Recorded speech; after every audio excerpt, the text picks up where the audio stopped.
Hello to all, you all are welcome on the channel let's explore radiation. और आज की इस video में हम देखने वाले हैं 20 MCQs on the topic skull radiography. ठीक है। और किसी ने कमेंट किया था कि इंडिविजुअल टॉपिक जो है मतलब इंडिविजुअल जो व्यूज़ हैं उन पे MCQs आए। तो आज की जो वीडियो है इसमें हम देख रहे हैं स्कल रेडियोग्राफी से रिलेटेड 20 MCQs। नेक्स्ट में हम देखेंगे और जैसे कि चेस्ट रेडियोग्राफी से रिलेटेड, देन एक्सट्रीमिटीज़ रेडियोग्राफी से रिलेटेड। इससे आपका जो रेडियोग्राफी टॉपिक है वो और ज़्यादा क्लियर होगा। और बड़ी ही शॉर्ट एंड स्वीट वीडियो में हम 20 MCQs सॉल्व करते हैं। MCQs आई ट्राइड कि मैं अच्छे से अच्छे एक्सप्लेन कर सकूँ, और जो MCQs के लेवल हैं वो भी अच्छे रहते हैं और थोड़े आई गेस की यूनिक भी रहते हो। और बाकी जैसे भी आपको डाउट आए या जैसा भी आपका फीडबैक है, let me know in the comment section always. Class शुरू करने से पहले मैं आप सबको एस्पायरेंट्स के बैच से इंट्रोड्यूस करवा देती हूँ। जो भी ऐसे स्टूडेंट हैं जो प्रिपेयर कर रहे हैं रेडियोग्राफर के कंपटीशन एग्ज़ाम के लिए, चाहे वो एग्ज़ाम हो स्टेट लेवल का और या फिर वो हो सेंट्रल लेवल का, आप एस्पायरेंट्स का ये कोर्स बाय कर सकते हैं जो कि आपको अवेलेबल होगा ओनली 399 में। ओनली 399 में ये आपको पूरा कंटेंट अवेलेबल करवा रहा है। इसी के साथ फर्स्ट 7 डेज़ के लिए कोर्स बिल्कुल फ्री रहने वाला है। उसके बाद भी जब आप कोर्स बाय करते हैं और प्रोमो कोड लगाते हैं रेडिएशन, ठीक है, तो इस पर आपको 399 की प्राइस पे भी 10% ऑफ मिलेगा। तो जल्दी से नीचे डिस्क्रिप्शन में जाएंगे, लिंक पे क्लिक करेंगे, ऐप को डाउनलोड करेंगे और कोर्स को एक्सप्लोर करेंगे। तो स्टार्ट करते हैं मैम आज की क्लास को फ्रॉम क्वेश्चन नंबर 1। तो आज की क्लास का हमारा पहला क्वेश्चन है, the primary purpose of the PA axial Caldwell skull projection is to demonstrate. जो PA एक्सियल व्यू होता है जिसको हम जिसका स्पेशलाइज्ड व्यू का नाम क्या है, कार्डवेल व्यू। तो स्कल प्रोजेक्शन का जो कार्डवेल व्यू है उसका प्राइमरी पर्पस क्या है, किसको डेमोस्ट्रेट करने के लिए हम ये व्यू प्रेफर करेंगे? सिर्फ फेशियल बोन्स को, occipital bone and foramen magnum को, frontal bone and anterior ethmoid air cells, या फिर मैंडिब्यूलर रेमे। तो अगर मैं बात करूं PA एक्सियल कार्डवेल व्यू की, तो जो PA axial Caldwell view projection है एक one of the most commonly use skull projection है जो कि मेनली परफॉर्म्ड होता है टू इवेल्युएट, ठीक है, which is mainly perform to evaluate frontal bone, frontal sinus, anterior ethmoid air cells,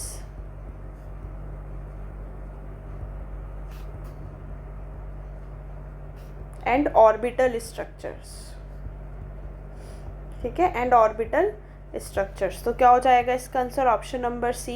इस प्रोजेक्शन के अंदर जो पेट्रल सीजेज होती है are projected into the lower 1/3 of the orbits which allow better visualisation of the upper orbital and frontal regions, ठीक है। Next question पे चलते हैं। In a Caldwell method for skull radiography the central ray is angle. Caldwell view के अंदर हम central रे कितनी रखते हैं?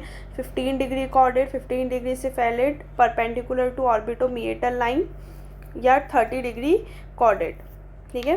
तो अगर मैं बात करूँ स्टैंडर्ड कार्डवेल स्कल प्रोजेक्शन की, तो जो पेशेंट है, patient faces the image receptor and जो ऑर्बिटोमीएटल लाइन है is perpendicular to image receptor, ठीक है, ना कि सेंट्रल रे परपेंडिकुलर रहेगी OML के। और जो सेंट्रल रे है it is angle 15 degree corded. ये जो एंगुलेशन है प्लेसेस द पेट्रल, इसे क्या हो जाएगा? 15 degree caudad, that is option number A. तो जो ये 15 डिग्री कॉर्डेड है, ये जो एंगुलेशन है ये इम्पॉर्टेंट है because this angulation places the petrous ridges in lower third of orbit, ठीक है, in lower third of the orbit. Next question पे चलते हैं। Question number 3, which positioning line is typically perpendicular to the image receptor in a lateral skull projection. Skull के lateral view के अंदर इनमें से कौन सी पोजिशनिंग लाइन है जो कि इमेज रिसेप्टर के परपेंडिकुलर रहती है? इंफ्रा ऑर्बिटोमीएटल लाइन, यह सेकेंड ऑप्शन है AML, that is acanthiomeatal line, MSP है मिड सजाइटल प्लेन और IPL है इंटर प्यूपिलरी लाइन, ठीक है, inter pupillary line, infra ऑर्बिटोमिएटल line, acanthiomeatal line, और ये हो जाता है मिड सजाइटल प्लेन। तो ये बोल रहा है अगर स्कल का हम लेटरल व्यू करेंगे तो इनमें से ऐसी कौन सी लाइन है जो कि परपेंडिकुलर रहेगी इमेज रिसेप्टर के। तो लेटरल व्यू के अंदर, स्कल के लेटरल व्यू के अंदर जो मिड सजाइटल प्लेन है वो तो पैरेलल रहेगी इमेज रिसेप्टर के, ठीक है, और जो इंटर प्यूपिलरी लाइन है दैट इज़ IPL वो क्या रहेगी, परपेंडिकुलर टू इमेज रिसेप्टर। तो क्या हो जाएगा इसका answer, option number D. Next question पे चलते हैं। The Towne projection is mainly use to visualise. जो टाउन प्रोजेक्शन करते हैं हम स्कल के अंदर वो इनमें से किस पार्ट को देखने के लिए हम प्रेफर करेंगे। पहला ऑप्शन है ऑर्बिटल फ्लोर, दूसरा है mandibular condyles and occipital region, तीसरा है जाइगोमेटिक आर्क्स और चौथा है नेजल बोन्स। तो अगर मैं बात करूं टाउन प्रोजेक्शन की, ठीक है, टाउन प्रोजेक्शन क्या हो जाता है, AP एक्सियल व्यू, ठीक है, AP axial Towne projection demonstrate occipital bones, occipital bone, foramen magnum, dorsum sella, mandibular condyles. तो क्या हो जाएगा इसका answer, option number B that is mandibular condyles and occipital region, ठीक है। It is specially useful in trauma and skull base evaluation, trauma and skull base evolution, ठीक है। बाकी के ऑप्शन क्यों रॉन्ग है। ऑर्बिटल फ्लोर्स को देखने के लिए हम वाटर्स व्यू प्रेफर करेंगे, जाइगोमेटिक आर्क, सबमेंटो वर्टिक्स या फिर tangential view, nasal bones lateral nasal bone view, ठीक है। नेक्स्ट क्वेश्चन पे चलते हैं। For an AP axial Towne projection the central ray is directed, ठीक है। PA एक्सियल कार्डवेल व्यू के अंदर हमने देख लिया 15 डिग्री कोऑर्डिनेट सेंट्रल रे देते हैं। अब जो टाउन्स व्यू है वो AP एक्सियल है, उसके अंदर हम सेंट्रल रे कितनी रखते हैं ये पूछ रहा है क्वेश्चन।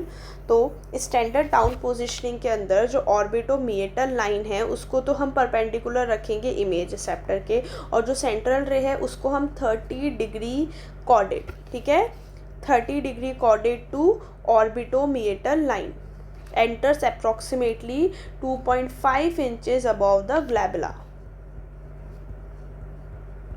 तो क्या हो जाएगा इसका answer, that is option number C. And if we use infra ऑर्बिटोमिएटल line instead of orbitomeatal line, तो इंफ्रा ऑर्बिटोमिएटल लाइन के केस में जो सेंट्रल रे है वो कितनी हो जाएगी, 37 डिग्री कोऑर्डिनेट, और अगर हम बात करें ऑर्बिटोमिएटल लाइन से then central ray will be 30 degree coordinate. Next question है in a properly position lateral skull radiograph. Properly position मतलब ट्रू लेटरल स्कल रेडियोग्राफ के अंदर इनमें से क्या होगा। पहला ऑप्शन है orbital roof should be separated, दूसरा है mandibular rami should be superimpose, तीसरा है sella turcica should not be visible, petrous ridges should appear asymmetric. तो अगर मैं बात करूँ true lateral skull require superimpose orbital roofs, ठीक है, सुपर इम्पोज मतलब जो ऑर्बिटल रूफ्स हैं वो तो कैसे होने चाहिए, सुपर इम्पोज होने चाहिए, ना कि सेपरेटेड होने चाहिए। तो ये ऑप्शन तो गलत। जो मैंडिबुलर रेमाई है बिल्कुल it should be super impose, ठीक है, super impose greater wings of sphenoid, this confirms absence of rotation and tilt, that's why it is mandatory in true lateral view, ठीक है। that means now the patient is properly positioned for this view. why others are wrong। Orbital roof अगर हम separated रखेंगे तो इसका मतलब होगा कि भाई टिल्ट है, मतलब ट्रू लेटरल नहीं है position. Sella turcica should not be visible, no it should be visible in this view.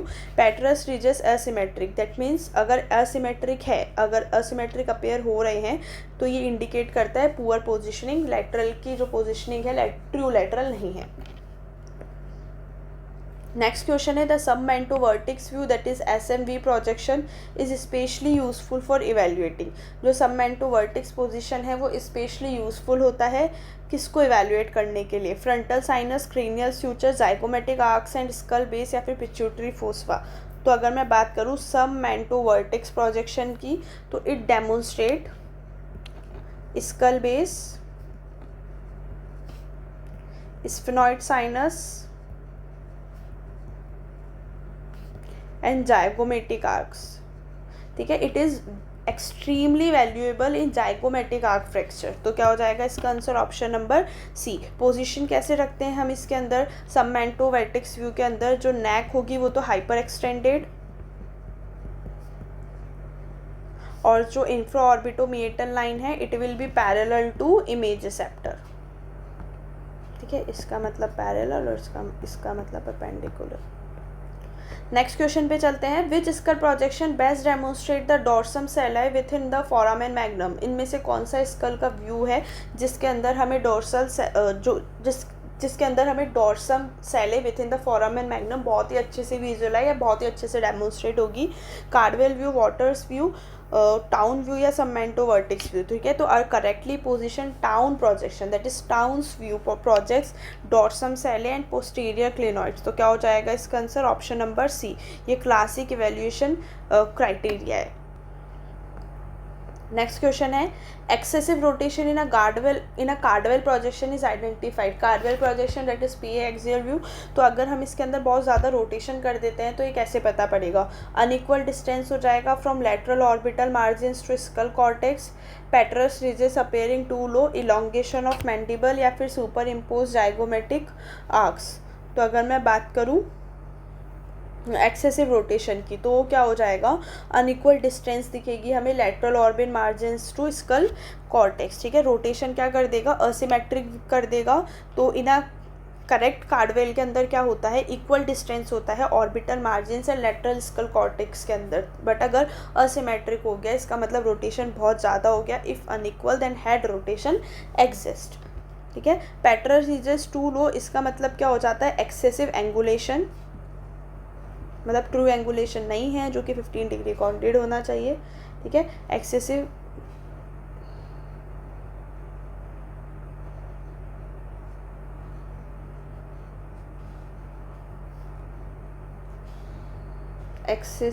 Angulation.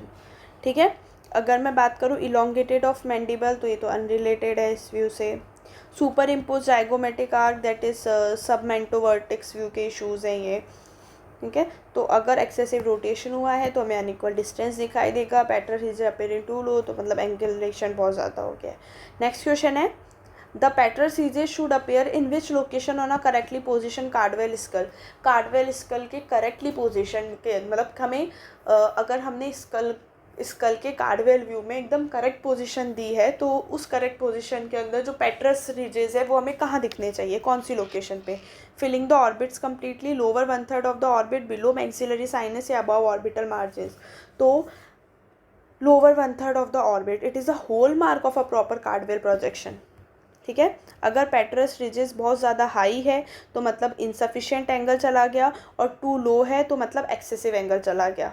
ठीक है, if petrous ridges is too high that means insufficient angle, मतलब एंगल हमने कम दिया है जितना देना था। और अगर हम टू लो है तो इसका मतलब क्या हो जाएगा, excessive angle. but low if the petrus ridges in lower 1/3 of the orbit, that it is the proper positioning of the Cardwell view. Next question है, which projection is commonly perform to evaluate depress zygomatic arches bilaterally. इनमें से ऐसा कौन सा projection है जो कि commonly हम करते हैं डिप्रेस जाइगोमेटिक आर्क को बायलेटरली इवेल्युएट करने के लिए। Towne, Caldwell view, tangential submento vertex view या lateral school.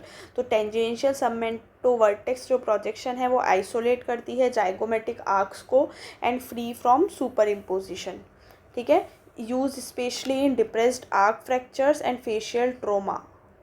Depress arch fractures और फेशियल ट्रोमा के केसेस में ही हम इस व्यू को प्रेफर करते हैं स्पेशली। नेक्स्ट क्वेश्चन है, a patient with trauma can not flex the neck adequately for Towne positioning, which alternative may be use. भाई ट्रोमा का पेशेंट है, वो नेक को अच्छे से फ्लेक्स नहीं कर पा रहा है टाउन पोजिशनिंग के अंदर, तो हम उसकी जगह कौन सा व्यू प्रेफर कर सकते हैं, रिवर्स वाटर्स, हास मेथड, मॉडिफाइड वाटर्स या फिर एपी स्कल। ठीक है, जो हास मेथड है वो क्या है,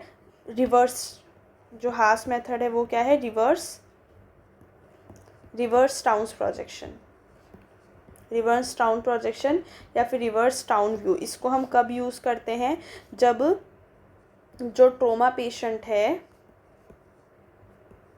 ठीक है, जब जो ट्रोमा पेशेंट है प्रिवेंट्स नेक फ्लेक्शन, मतलब कि वो नेक को फ्लेक्स नहीं कर पा रहा है, प्रिवेंट्स नेक फ्लेक्शन, तो इसमें क्या हो जाएगा भाई, एपी एक्सियल टाउन तो इम्पॉसिबल है, तो हम क्या करते हैं, पीए एक्सियल प्रेफर करते हैं, तो इसको हम क्या बोल देते हैं, Haas method, that is option number B. Next question है, in skull radiography the line extending from the outer canthus to the external auditory meatus is called, skull radiography के अंदर जो लाइन आउटर कैंथस क्या हो जाता है, ये हमारी आई है, यहाँ का जो होल है ये तो होता है इनर कैंथस, और ये जो आउटर साइड ये है, ये क्या हो जाता है, आउटर कैंथस। आउटर कैंथस से जो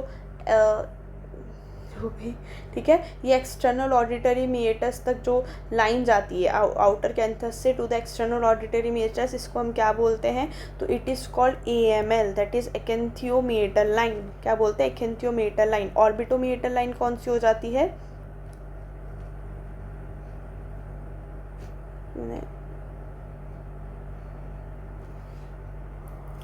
ठीक है, इसका आंसर होगा ऑर्बिटोमीटल लाइन। ठीक है, जो ऑर्बिटोमीटल लाइन है, जो ऑर्बिटल मीटल लाइन है वो जा रही है आउटर कैंथस से एक्सटर्नल ऑडिटरी मीटस, तो ठीक है, outer canthus to external auditory meatus, that is कौन सी है, ऑर्बिटोमीटल लाइन। ठीक है, या फिर इसको बोलते हैं कैंथोमीटल लाइन, या फिर इसको हम क्या बोलते हैं, कैंथोमीटल लाइन, ना कि एक्एंथोमीटल लाइन, है ना कि AML। मैंने ये कैंथोमीटल याद रहा और एक्एंथोमीटल पे क्लिक कर दिया, फिर पढ़ा ऑर्बिटोमीटल लाइन, तब याद आया ये भी वही outer canthus to external auditory meatus, then I reviews the options correctly, so sorry for the inconvenience. ठीक है, तो इसका आंसर क्या होगा, ऑप्शन नंबर बी। अगर मैं बात करूँ AML की, एक्एंथोमीटल लाइन, तो जो एक्एंथोमीटल लाइन है it extends from the acanthion to the external auditory meatus. अब भाई एक्एंथियन कौन सा पॉइंट हो जाएगा, ये कैंथस तो मैंने बता दिया। एक्एंथियन कौन सा हो जाता है, जो जंक्शन है between nose and upper lip, ठीक है, it is acanthion point. Next है इंफ्रा ऑर्बिटोमीटल लाइन, तो इंफ्रा ऑर्बिटोमीटल लाइन कौन सी हो जाती है, जो कि इंफ्रा ऑर्बिटल मार्जिन से लेकर to the external auditory meatus रहेगी।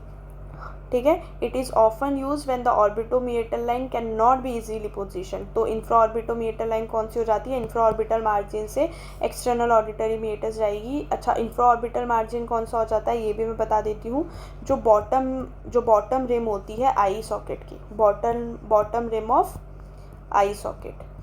नेक्स्ट क्या है, नेक्स्ट है GML, that is glabellomeatal line. Glabellomeatal line कहाँ से कहाँ तक हो जाएगी, वही ग्लैबुला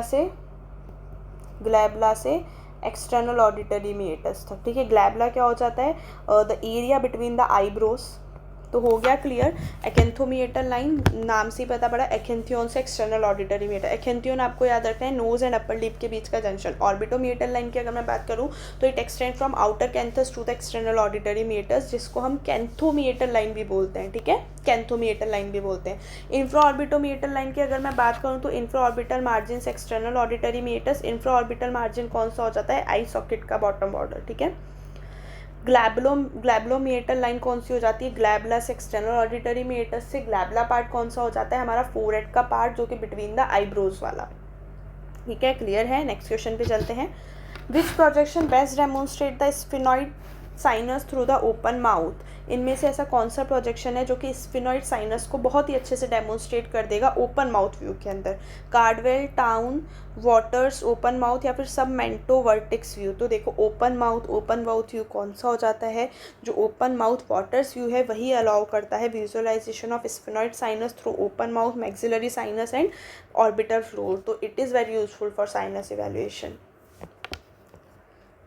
नेक्स्ट क्वेश्चन पे चलते हैं। What is the major disadvantage of AP skull positioning compared with PA positioning. अगर हम AP स्कल के एपी और पीए पोजीशनिंग को कंपेयर करें तो एपी जो स्कल पोजीशनिंग है उसका डिसएडवांटेज क्या है पीए पोजीशनिंग के कंपैरिजन में? एक्सपोजर टाइम रिड्यूस होता है, increase magnification of facial structure, better detail resolution, reduce patient dose. तो देखो पहली बात तो डिसएडवांटेज पूछ रहा है, तो अगर मैं इस क्वेश्चन को एलिमिनेशन मेथड से भी करूँगी तब भी जल्दी हो जाएगा। रिड्यूस एक्सपोजर टाइम, तो इट इज़ अ एडवांटेज ना कि disadvantage. Better detail resolution and reduce patient dose, it is also an advantages instead of disadvantage. तो ये भी क्या है, एडवांटेज ही है ना कि डिसएडवांटेज। तो इसका आंसर क्या हो जाएगा? बिल्कुल ऑप्शन नंबर बी कि एपी के अंदर हमें magnification, increase magnification of facial structure. तो क्या हो जाएगा इसका आंसर? Option number B. तो देखो एपी स्कल के अंदर क्या होता है, वही जैसे चेस्ट पीए में बात हो जाती है, जो फेशियल स्ट्रक्चर्स हैं वो क्या रहते हैं, farther from the image receptor, दूर। ठीक है, अब क्या हो जाएगा, जो ऑब्जेक्ट टू इमेज डिस्टेंस है वो बढ़ जाएगी और उस वजह से क्या हो जाएगा, मैग्निफिकेशन भी इंक्रीज हो जाएगी। अगर पीए पोजीशनिंग हम करते हैं तो it also reduces dose to eyes. ठीक है, पीए पोजीशनिंग में ये भी याद रखना कि जो आइज पे डोज लगेगी वो भी कम हो जाएगी और इसके अलावा मैग्निफिकेशन भी रिड्यूस हो जाएगा। नेक्स्ट क्वेश्चन है, in the lateral skull projection the inter pupillary line should be. Skull के लैटरल व्यू के अंदर जो इंटर प्यूपिलरी लाइन है वो कैसी होनी चाहिए? Parallel to image receptor, perpendicular to image receptor, 15 degree to image receptor या एंगल कॉर्डली। तो अगर मैं बात करूँ लैटरल स्कल प्रोजेक्शन की, तो फॉर अ ट्रू लैटरल के लिए जो इंटर प्यूपिलरी लाइन है वो परपेंडिकुलर होनी चाहिए और जो मिड सजाइटल प्लेन है वो पैरेलल होना चाहिए, बिकॉज इट प्रिवेंट्स टिल्ट। तो क्या हो जाएगा इसका आंसर? Option number B.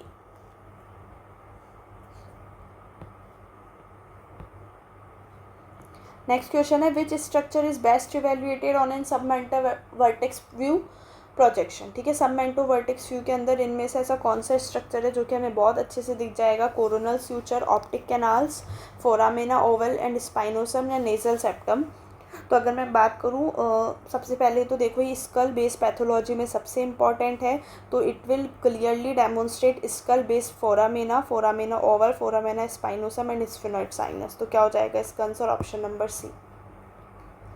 ठीक है, स्कल के बेस को जहाँ पे आपको देखना है, स्कल के बेस की पैथोलॉजी देखनी है, then it will be submento vertex view.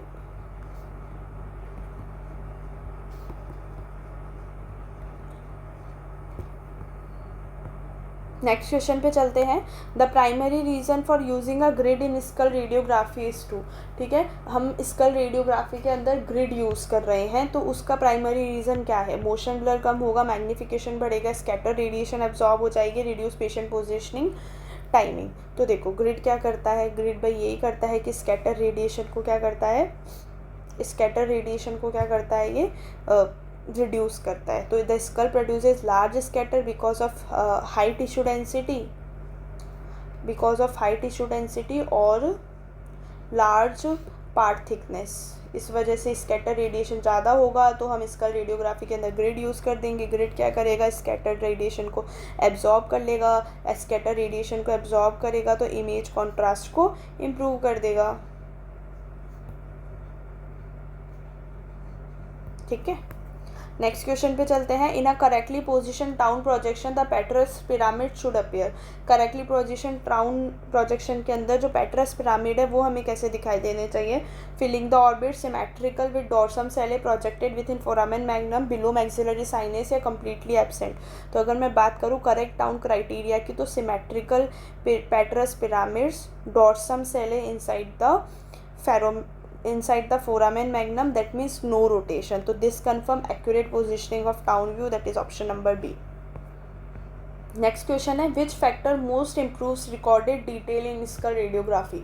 इनमें से ऐसा कौन सा फैक्टर है जो कि इम्प्रूव करता है रिकॉर्डेड डिटेल स्कल रेडियोग्राफी के अंदर? Large focal spot, screen increase object to image distance, small focal spot with minimal rotation या लोअर एमएस ओनली। तो अगर मैं बात करूँ which factor most recorded detail, okay recorded detail का मतलब समझो, रिकॉर्डेड डिटेल का मतलब क्या हो गया? शार्पनेस, रिजोल्यूशन, ये इस कौन से फैक्टर से इम्प्रूव होगी? ठीक है। तो ये कौन से फैक्टर से इम्प्रूव हो जाएगी, स्मॉल फोकल स्पोर्ट है मिनिमल मोशन के साथ, ठीक है, स्मॉल फोकल स्पोर्ट है मिनिमल मोशन के साथ, object to image distance reduced है, ठीक है, adequate source to image distance है, ठीक है। तो motion is one of the biggest cause of loss of sharpness in skull radiography. तो मिनिमल मोशन होना चाहिए, स्मॉल फोकल स्पोर्ट होना चाहिए, तो जो रिकॉर्डेड डिटेल है वो बिल्कुल इंप्रूव हो जाएगी, दैट मीन्स शार्पनेस और रिजोल्यूशन इंप्रूव हो जाएगा। लार्ज फोकल स्पोर्ट है तब तो मोशन ब्लर हो जाएगा। अगर हम ये OID object to image distance बढ़ाएंगे तो मैग्नीफिकेशन इंक्रीज़ हो जाएगा। लोअर MAS अगर हम करेंगे तो इट में इंक्रीज नॉइज़, ठीक है। क्लियर है। आई होप कि आपको आज की क्लास के जो डेडिकेटली 20 MCQs थे स्कल रेडियोग्राफी पे वो अच्छे लगे हों। क्लास जैसी भी है please let me know in the comment section. Next आपको कौन से रेडियोग्राफिक व्यू पे ऐसे 20 MCQs चाहिए वो भी आप मुझे सजेस्ट कर सकते हो कमेंट में। Okay, thank you for watching. और जो भी ऐसे स्टूडेंट हैं जो एस्पायरेंट से जुड़ना चाहते हैं वो जल्दी से नीचे डिस्क्रिप्शन पे जाएंगे, ऐप लिंक पे क्लिक करेंगे, ऐप को डाउनलोड करेंगे और कोर्स को एक्सप्लोर करेंगे, ठीक है। और कोर्स ख़रीदने से पहले प्रोमो कोड रेडिएशन लगाएंगे तो आपको 10% ऑफ भी मिलेगा। Okay, thanks for watching.